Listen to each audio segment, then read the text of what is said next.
Video like जरूर कर लीजिए और ऐसे वीडियो लगातार फ्री में पाने के लिए चैनल को तुरंत सब्सक्राइब कर लीजिए और बेल आइकन को जरूर टैप कर लीजिए ताकि आगे भी सारे वीडियो आपको मिलते रहे। यूट्यूब में फॉलो करते हैं तो प्लीज ये वाला फ्री टेलीग्राम चैनल जरूर ज्वाइन कर लीजिएगा। सारे नोटिफिकेशन सारे अपडेट यहीं पे आते हैं, ध्यान रखिए। नमस्कार दोस्तों, स्वागत है आप सभी का ऑनलाइन एग्जाम प्रिपरेशन पर, which is the part of study for civil services.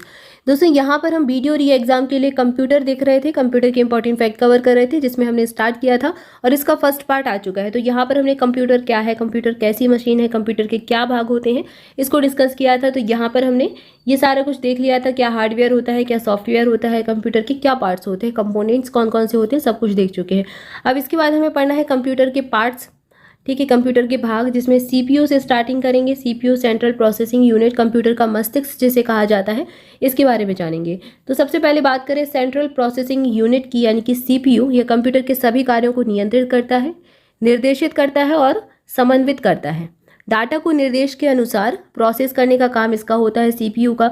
जो आप डेटा देते हैं कंप्यूटर को, जो आप इनपुट देते हैं, उसकी प्रोसेसिंग क्या करता है, ये कौन करता है, सेंट्रल प्रोसेसिंग यूनिट में ही होता है। नाम ही है प्रोसेसिंग यूनिट, ठीक है। तो सीपीयू में ही उस डेटा को जो है पूरा प्रोसेस किया जाता है। उसके बाद फिर आपको आउटपुट देखने को मिलता है मॉनिटर पर।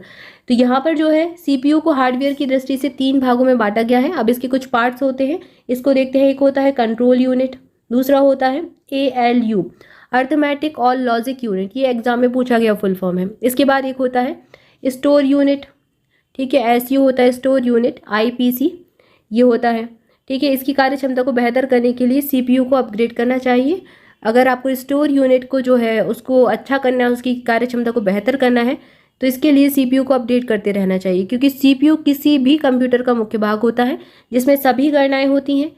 सीपीयू जितना तेजी से काम करेगा, आपका जो पीसी होगा, पर्सनल कंप्यूटर होगा, उसकी कार्य क्षमता उतनी ही अच्छी होगी। सीपीयू के द्वारा संपादित किए जाने वाले 4 कार्यक्रम कौन कौन से हैं? प्राप्त करना, स्पष्ट करना, कुशल परिवर्तन और परिणाम प्रदान करना। ये इंपॉर्टेंट इसके कार्य हैं, 4 मुख्य कार्य हैं, ठीक है। तो ये इसकी जो है पार्ट्स होते हैं। स्टोर यूनिट को मेमोरी यूनिट भी कहा जाता है, MU भी कहा जाता है। तो कंट्रोल यूनिट, इसके बाद ALU और MU, ये इसके पार्ट्स हो जाते हैं सीपीयू के। अब इसके आगे देखते हैं, अगला यहाँ पर आगे दिया गया है, कंप्यूटर में प्रत्येक डेटा अनुदेशों और परिणामों को द्विआधारी या फिर बिट के रूप में निरूपित करके स्टोर किया जाता है। तो द्विआधारी यानी कि बाइनरी डिजिट 0 और 1 के फॉर्म में कंप्यूटर में इसको स्टोर करते हैं। कोई भी डेटा है, निर्देश है, परिणाम है, सब 0 1 के फॉर्म में रहते हैं, ठीक है। आप एक प्रकार से मान सकते हैं कि कंप्यूटर की भाषा ही 0 1 है। इनपुट का आउटपुट में रूपांतरण सीपीयू के द्वारा किया जाता है। जो आप इनपुट देंगे वो आउटपुट में निकल के आएगा, उसका रूपांतरण बीच में कौन करेगा, प्रोसेसिंग कौन करेगा, सीपीयू करेगा। तो यहाँ पर यही लिखा हुआ है।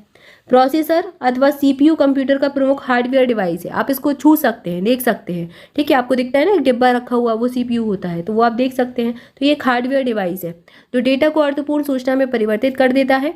सीपीयू किसी भी कंप्यूटर सिस्टम का ब्रेन होता है, मस्तिष्क होता है। निर्देशों को निष्पादित करने और सिस्टम को निर्देशित करने के लिए सीपीयू कंट्रोल यूनिट का यूज़ करता है, ठीक है। तो कंट्रोल यूनिट क्या काम करेगा, नाम से ही स्पष्ट है, कंट्रोल करने का काम करेगा, ठीक है। तो जो निर्देश दिए गए हैं कंप्यूटर को, जो निर्देश निष्पादित किए गए हैं, जो निर्देश दिए गए हैं कुल मिलाकर, और जो सिस्टम में निर्देशित है, मतलब जो सिस्टम में निर्देश दिए गए उसके अकॉर्डिंग वो काम करेगा, ठीक है। उसको कंट्रोल करेगा उन निर्देशों को कि कैसे काम करना है। इसके बाद सीपीयू कंप्यूटर के सभी कार्यों को निर्देशित, नियंत्रित और समन्वित करता है। डाटा को निर्देश के अनुसार प्रोसेस करने का काम सीपीयू करता है। इसके अलावा ये कंप्यूटर का दिमाग होता है, ये तो कई बार अभी पढ़ ही लिया है। इसके बाद यहाँ पर एक इम्पॉर्टेंट फैक्ट दिया गया है, ये एग्जाम में पूछा जाता है। कंप्यूटर के कार्य करने की गति को मेगाहर्ट्ज में नापते हैं। मापा किस में जाता है, जो कंप्यूटर कार्य करता है, कंप्यूटर की स्पीड को मेगाहर्ट्ज में मापा जाता है, मेगाहर्ट्ज में, ठीक है। तो ये जरूर याद रखें, एग्जाम में ये पूछा गया प्रश्न है। कंप्यूटर की गति को 1 सेकंड में प्रोसेस किए गए निर्देशों की संख्या के आधार पर मापा जाता है। ये इंपॉर्टेंट फैक्ट है यहाँ पर, इसको जरूर नोट कर लें। इसके बाद आगे बढ़ते हैं, आगे देखते हैं कंप्यूटर की गति की माप हर्ट्ज, मेगाफ्लिप्स या फिर मेगाफ्लॉप्स इत्यादि से की जाती है, जबकि वाइट मेमोरी का मात्रक है, ठीक है। ये प्रश्न भी पूछा गया है कि मेमोरी का मात्रक क्या है, तो वाइट मेमोरी का मात्रक है। और कंप्यूटर की जो स्पीड है उसको हर्ट्ज में मापते हैं, मेगाफ्लिप्स में मापते हैं या फिर मेगाफ्लॉप्स में मापते हैं। ये कंप्यूटर की स्पीड हो जाएगी। इसके बाद है सीपीयू का निष्पादन मेगाहर्ट्ज या फिर गीगाहर्ट्ज में किया जाता है। मेगाहर्ट्ज बराबर 10⁶ हर्ट्ज होता है, 6 गीगाहर्ट्ज, और गीगाहर्ट्ज बराबर 10⁹ हर्ट्ज होता है, ठीक है। तो हर्ट्ज में अगर इसको चेंज करना है तो मेगाहर्ट्ज क्या हो जाएगा, 10⁶ हर्ट्ज हो जाएगा, और गीगाहर्ट्ज क्या हो जाएगा, 10⁻³ 9 हर्ट्ज हो जाएगा। तो 3 इंक्रीज हो जाएंगे यहाँ पर, ठीक है, तो यहाँ पर तो ये दिया गया है, ये एग्जाम में शायद ही पूछा जाए, ये जरूर पूछा गया है कि इसकी गति को किस में मापते हैं। अब इसके बाद आगे यहाँ पर दिया गया है IMIPS का फुल फॉर्म मिलियन इंस्ट्रक्शन पर सेकंड, ये इसका फुल फॉर्म है। ये फुल फॉर्म जरूर पूछ लेते हैं, इनको जरूर ध्यान रखें। कंप्यूटर की कार्यक्षमता तथा स्पीड मापने की इकाई है, ठीक है, कौन सी? IMIPS, मिलियन इंस्ट्रक्शन पर सेकंड। ये कंप्यूटर की कार्यक्षमता और स्पीड को मापने की इकाई है। यह एक सेकंड में कंप्यूटर की कितनी सूचकाएं संपादित करेगा, इस बात को ये मापता है, ठीक है, एग्जीक्यूट करता है इसको। इसके बाद अगला दिया गया है प्रोसेसर कंप्यूटर सिस्टम की वह यूनिट है जो निर्देशों को इंटरप्रेट करके उन्हें एग्जीक्यूट करता है। पीसी की कार्यक्षमता माइक्रो प्रोसेसर की क्षमता और गति पर निर्भर होती है। कंप्यूटर जो है, आपका जो कंप्यूटर होगा, पर्सनल कंप्यूटर होगा, उसकी कार्यक्षमता किस पर निर्भर करेगी? या तो माइक्रो प्रोसेसर की क्षमता पर या फिर गति पर निर्भर करेगी। माइक्रो प्रोसेसर की प्रोसेसिंग स्पीड को MIPS में मापा जाता है। MIPS का फुल फॉर्म क्या है? मिलियन इंस्ट्रक्शन पर सेकेंड। यहाँ पर क्या था? मिलियन इंस्ट्रक्शन पर सेकेंड, ये भी MIPS का फुल फॉर्म था। अगला दिया गया है MIPS की रेटिंग का प्रयोग प्रोसेसर की इंटीजर कम्युनिकेशन परफॉर्मेंस को स्पेसिफाई करने के लिए किया जाता है, ठीक है। यहाँ पर ये जो है, यहाँ पर जो अभी हमने फुल फॉर्म देखा ना, यहाँ पर आप इसको अलग से नोट करते जाएं, ठीक है। एग्जाम में पूछे जाते हैं फुल फॉर्म, ताकि आपको लास्ट में जब आप रिवीजन करें तो आपको हेल्प रहे। इसके बाद यहाँ पर हमने यहाँ तक देखा, इसके बाद आगे देखते हैं। प्रोसेसर कंप्यूटर सिस्टम की वह यूनिट है जो निर्देशों को इंटरप्रेट करके उन्हें एग्जीक्यूट करता है। एक पीसी की कार्यक्षमता प्रोसेसर की स्पीड पर निर्भर होती है। इस स्पीड को MIPS में नापा जाता है। यह सिलिकॉन चिप का बना होता है। माइक्रो प्रोसेसर किसके बनते हैं? सिलिकॉन चिप के। और माइक्रो प्रोसेसर ALU और CU का कॉम्बिनेशन होता है। जब ALU और CU को मिला दिया जाए, अर्थमेटिक लॉजिक यूनिट और कंट्रोल यूनिट को मिला दिया जाए, तो वो मिलकर बन जाते हैं माइक्रो प्रोसेसर, ठीक है। माइक्रो प्रोसेसर बन जाते हैं। और ये माइक्रो प्रोसेसर किसका बना होता है? सिलिकॉन चिप का बना होता है। ये सिलिकॉन चिप से बना होता है, ठीक है। तो ये चीज़ें पूछी जाती हैं एग्जाम में, जरूर याद रखें। अगला दिया गया है CPU कंप्यूटर के मदरबोर्ड में लगा एक सघन इंटीग्रेटेड चिप या IC चिप है, ठीक है। माइक्रो प्रोसेसर भी कहते हैं। और यह कंप्यूटर के सभी कार्यों को नियंत्रित निर्देश से समन्वित करता है, इसलिए इसे कंप्यूटर का दिमाग कहते हैं। तो ये अब ये CPU के बारे में हो गया कि CPU में ही ALU और CU होते हैं, ये इसके पार्ट्स हैं। इन दोनों को मिला दे तो माइक्रो प्रोसेसर कहलाता है। ये कंप्यूटर का दिमाग है। ये सारे काम निर्देशित, नियंत्रित, समन्वित करता है। इसे मस्तिष्क कहा जाता है। तो कुल मिलाकर बस ये सारी चीज़ें हैं, छोटी छोटी सी चीज़ें हैं, उनको आप याद रख सकते हैं। इसको हम क्वेश्चन के फॉर्म में भी एक बार प्रैक्टिस कर लेंगे तो आपको सारी चीज़ें अच्छे से याद हो जाएंगी। अब इसके बाद अगला दिया गया है सेंट्रल प्रोसेसिंग यूनिट। CPU को हार्डवेयर की दृष्टि से 3 भागों में बांटा गया है: कंट्रोल यूनिट, मेमोरी यूनिट और अर्थमेटिक लॉजिक यूनिट। ये वही तीनों पार्ट है। ALU डेटा प्रोसेसिंग का वास्तविक कार्य करता है। यह डेटा पर कंट्रोल यूनिट से प्राप्त जो निर्देश हैं उनके अनुसार सभी प्रकार की गणितीय और तार्किक कार्यवाही करेगा, ठीक है। अर्थमेटिक और लॉजिक इसका नाम ही है, लॉजिक तार्किक और अर्थमेटिक गणितीय। तो ये सारी गणनाएं कौन करेगा? ALU करता है। एक्यूमुलेटर CPU का एक समाकलित घटक है। CPU में रजिस्टर एक छोटा स्थान है जो प्रोसेस के समय किसी भी तरह के डेटा को, एड्रेस या फिर जो इंस्ट्रक्शन होते हैं उसको थोड़े समय के लिए अपने पास रख लेता है, ठीक है। और नए डेटा को रखने के लिए पुराने डेटा को फिर मिटा देता है। तो ये कंप्यूटर की ALU के बारे में हमने अभी जाना। CPU का पूरा नाम सेंट्रल प्रोसेसिंग यूनिट है। इसे प्रोसेसर, माइक्रो प्रोसेसर कहते हैं। इलेक्ट्रॉनिक माइक्रोचिप है जो डेटा को सूचनाएं बदलते हुए प्रोसेस करता है। ये सब अभी हम पढ़ ही चुके हैं। रैम में CPU सीधी पहुंच होती है। रैम क्या है? रैंडम एक्सेस मेमोरी, RAM, ठीक है। इसका क्या है? ये CPU की सीधी पहुंच है। CPU के अधिकांश कार्यों को ALU के द्वारा किया जाता है जो इनपुट रजिस्टरों से डेटा लोड करते हैं। ALU आउटपुट रजिस्टर में परिणाम को स्टोर करता है। अब परिणाम को स्टोर करता है, ठीक है। ये क्या करेगा? परिणाम को थोड़ी देर के लिए स्टोर करके रखेगा अपने पास। अब यहाँ पर ये जो है स्टोर कहाँ पर होगा? मेमोरी यूनिट में ही होगा, ठीक है। मेमोरी यूनिट, तो ये भी इसका एक भाग होता है, जो कि इसके 2 भाग हो जाएंगे। मेमोरी यूनिट में क्या होगा? एक तो रैंडम एक्सेस मेमोरी होगी और एक रोम होगा, रीड ओनली मेमोरी होगी। तो ये दोनों इसके पार्ट हो जाते हैं। अब आगे देखते हैं, यहाँ पर यही आगे आपको मिलेगा। यहाँ पर दिया गया है नियंत्रण इकाई इन रजिस्टर, ALU और मेमोरी के बीच डेटा को स्थानांतरित करती हैं। कंप्यूटर के लिए संसार 0 और 1 से निर्मित होता है। 0 और 1 मतलब 0 और 1, बाइनरी डिजिट। CPU इन 0 और 1 को भंडारित करने के लिए प्रोसेसर के अंदर ट्रांजिस्टर लगाया जाता है। कंप्यूटर में सारी गणनाएं 0 और 1 के माध्यम से होती हैं।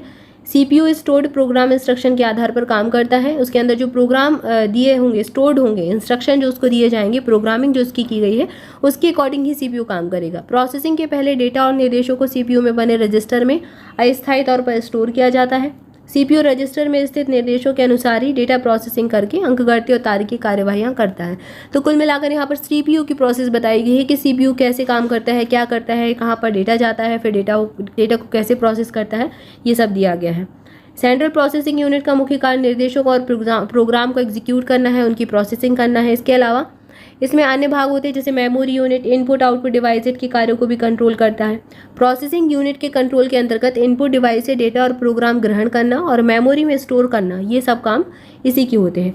प्रोग्राम अनुदेशों के अनुसार प्रोसेसिंग के बाद आउटपुट के रूप में रिजल्ट प्राप्त होता है और कंप्यूटर में अधिकांश प्रोसेसिंग सीपीयू में होती है। सीपीयू की प्रोसेसिंग स्पीड को हर्ट्ज में मापा जाता है। इन दिनों गीगा हर्ट्ज की स्पीड वाले प्रोसेसर प्रयोग हो रहे हैं। तो ये सारा कुछ वही है जो आप आगे अभी पहले पढ़ चुके हैं।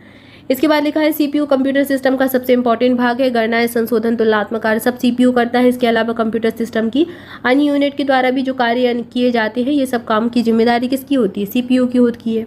सीपीयू के मुख्य भाग यहाँ पर दिए गए हैं, ये पहले ही पढ़ चुके हैं। सीपीयू मेमोरी के समन्वयक के रूप में भी काम करता है और सभी प्रकार की प्रोसेसिंग करता है। ये सब कुछ वही दिया गया है। अब यहाँ पर आगे दिया गया है एक माइक्रो प्रोसेसर को माइक्रो चिप भी कहते हैं, जो कंप्यूटर का मस्तिष्क होगा।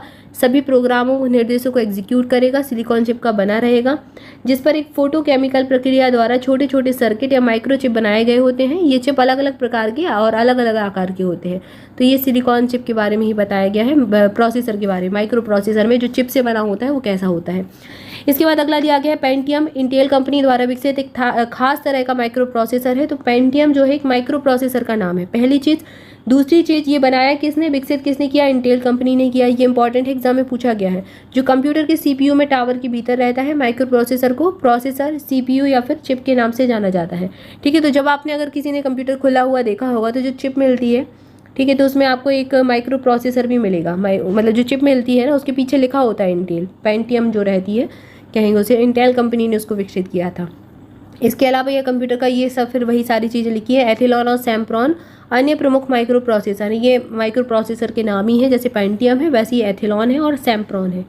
इसके बाद अगला दिया गया है इंटेल कंप्यूटर कंपनी है जो सेमी कंडक्टर और माइक्रो प्रोसेसर बनाती है। सबसे पहले माइक्रो प्रोसेसर इंटेल ने ही बनाया। सीपीयू मुख्य रूप से 3 भागों एएलयू, कंट्रोल यूनिट और रजिस्टर में विभाजित होता है। सभी प्रकार की तुलनाएं, गणनाएं अर्थमेटिक लॉजिक यूनिट ही करेगा, जबकि कंट्रोल यूनिट का मैनेजर होता है जो डेटा को सभी प्रकार से नियंत्रित करेगा। ठीक है, कंट्रोल यूनिट मैनेजर क्या काम करता है? सारी चीज़ों को कंट्रोल करता है। ऐसे ही कंट्रोल यूनिट क्या है? कंप्यूटर का मैनेजर है। इसके बाद यहाँ पर क्या लिखा है? प्रोसेसर कंप्यूटर सिस्टम की यूनिट है जो निर्देशों को इंटरप्रेट कर उन्हें एग्जीक्यूट करता है। यह एक इंटीग्रेटेड चिप पर बने एएलयू, सीयू और एमयू का कॉम्बिनेशन है। मडको प्रोसेस बाइनरी डिजिट 0 और 1 पर कार्य करता है। माइक्रो प्रोसेसर है, यहाँ पर मडको नहीं है, माइक्रो प्रोसेसर है, 0 1 पर काम करेगा। ये वही सारी चीज़ें लिखी हुई है। अब यहाँ पर ये दिया गया है पेरिफेरल डिवाइस के बारे में। कंप्यूटर से जो सीपीयू होता है, सीपीयू से बाहर से जो जुड़ने वाली डिवाइस होती है ना, उनको पेरिफेरल डिवाइस कहते हैं। अलग अलग जो मोड से जुड़ी रहती हैं उनको पेरिफेरल डिवाइस कहते हैं। जैसे प्रिंटर को आप अलग से तार लगा के जोड़ देते हैं, मॉनिटर को जोड़ देते हैं, सब सीपीयू से ही तो कनेक्ट रहते हैं। कीबोर्ड को कीबोर्ड से जोड़ देते हैं, तो सारे पोर्ट्स कहाँ लगे होते हैं? सीपीयू में लगे होते हैं। माउस, ये सब पेरिफेरल डिवाइस कहलाती है। जबकि मदरबोर्ड, हार्ड डिस्क और सीपीयू ये महत्वपूर्ण भाग हैं जो सीपीयू में होते हैं। ठीक है, ये क्लियर है यहाँ तक। इसके बाद एएलयू के बारे में यहाँ पर बताया गया है। तो ये वही सारी चीज़ें कि काम का क्या करेगा? अर्थमेटिक लॉजिकल यूनिट है, तो गणितीय और तार्किक गणनाएं करेगा, यानी कि सब्सट्रैक्ट करना, मल्टीप्लाई करना, डिवाइड करना, ये सारे काम ये करेगा। अब कंप्यूटर में जो आदेश दिए जाते हैं, कमांड दिए जाते हैं, उनकी क्रियान्वयन की क्षमता अंकगणितीय तर्क इकाई में होती है। यहाँ सभी प्रकार की गणना की जाती है। एएलयू सीपीयू का मुख्य भाग होता है। एएलयू के अंतर्गत कंट्रोल यूनिट भी होता है। ये कंप्यूटर के द्वारा जो सारे कार्य हैं उनको निरूपित करता है। सीपीयू में एएलयू में रजिस्टर होते हैं। एएलयू कंट्रोल यूनिट से प्राप्त निर्देशों के अनुसार सभी प्रकार की गणितीय और तार्किक गणनाएं करेगा। तो यहाँ पर वही सारी चीज़ें लिखी गई हैं एएलयू के बारे में। अर्थमेटिक लॉजिकल यूनिट क्या क्या करेगा, कंट्रोल यूनिट क्या क्या करेगा। अब यहाँ कंट्रोल यूनिट के बारे में दिया गया है कि कंट्रोल यूनिट नियंत्रित करने का काम करता है। ठीक है, ये एएलयू और मेमोरी के बीच जो डेटा है उसके आदान प्रदान को निर्देशित भी करता है। यह इस बात को तय करता है कि कोई प्रोग्राम किस प्रकार से रन होता है। ये काम कंट्रोल यूनिट का है। कंट्रोल यूनिट सीपीयू से डायरेक्ट जुड़ा रहता है। Computer, memory, arithmetic logic unit और इनपुट आउटपुट डिवाइस भी एक दूसरे से जुड़े रहते हैं। कंट्रोल यूनिट कंप्यूटर का नाड़ी तंत्र कहलाता है। ये इंपॉर्टेंट फैक्ट है, यहाँ पर आपको ये एग्जाम में मिल सकता है।